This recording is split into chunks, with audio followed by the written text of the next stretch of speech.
কালারটা কেমন হয়ে গেছে দেবো।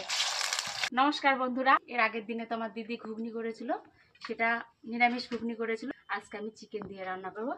এখানে আছে আমার 500 গ্রাম চিকেন, আর এখানে আছে মটর আলু সেদ্ধ, আর এখানে সমস্ত মশলা আদা রসুন লঙ্কা শুকনো লঙ্কা কাঁচা লঙ্কা সমস্ত সব কিছু এক জায়গায় করা আছে। এটা আমি আজকে কাঁচা রান্না করব। সমস্ত সব কিছু আমি কাঁচাই দিয়ে দেবো।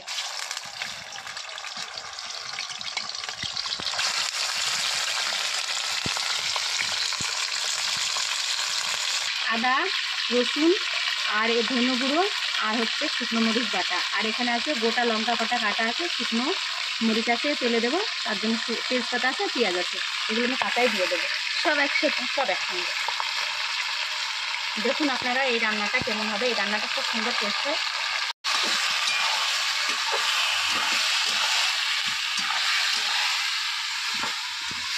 বন্ধুরা আমি গুঁড়ো হলুদ দিয়ে দেবো,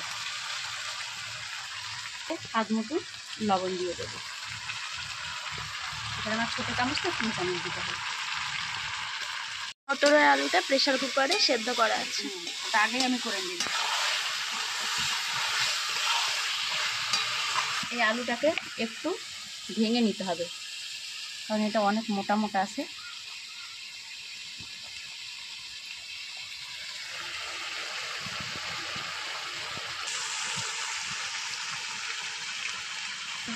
সুন্দর তেল ছাড়ছে।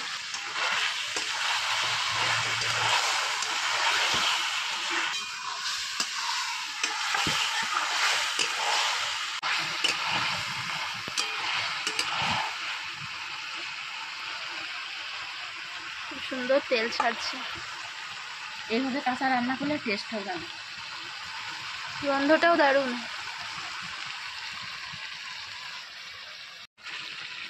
দেখুন বন্ধুরা কালারটা কেমন হয়েছে। ক্যামেরাম্যান অনেক কষ্ট করে ক্যামেরাটা করছে, আপনারা অবশ্যই লাইক শেয়ার ভিউ সব কিছু দিন। একদম লাল, মশলাটা দারুণ কষা হচ্ছে।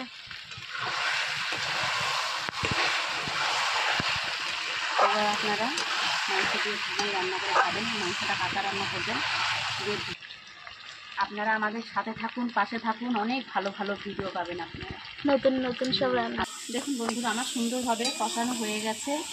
এবার কড়াই গায়ে লেগে যাচ্ছে, আমার ভালোভাবে কষানো হয়ে গেছে। এইবার আমি মটরটা আর আলুটা দিয়ে দেবো।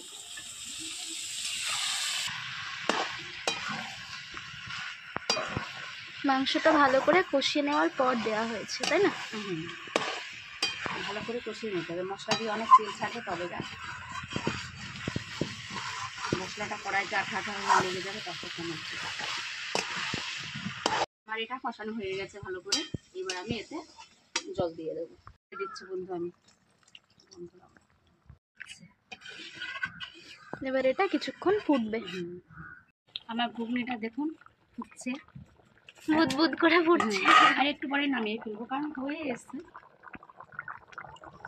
কিন্তু কালারটা খুব সুন্দর এসেছে।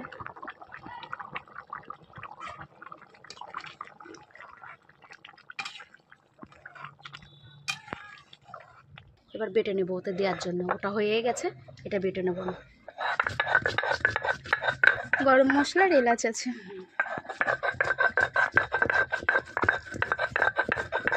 মাসি গরম মশলা গুঁড়ো দেওয়ার থেকে গরম মশলা বেটে দেওয়া পছন্দ করে, কারণ সেন্টটা খুব সুন্দর আসে। আমি গুঁড়োটা পছন্দ করি না। বাটা হয়ে গেছে, এবার আমি গরম মশলাটা দিয়ে দিচ্ছি। দারুণ আসছে। এবার নামিয়ে ফেলা হবে, রান্না কমপ্লিট। খুব তাড়াতাড়ি হয়ে গেল, তাই না মাসি? 10 মিনিটের মধ্যে রান্না হয়ে গেল। মাংসটা কষানোর পরে 10 মিনিট লাগে মোটামুটি ফুটতে, একটা যে টাইম। হ্যাঁ, শুধু মাংসটা কষাতে যেতে।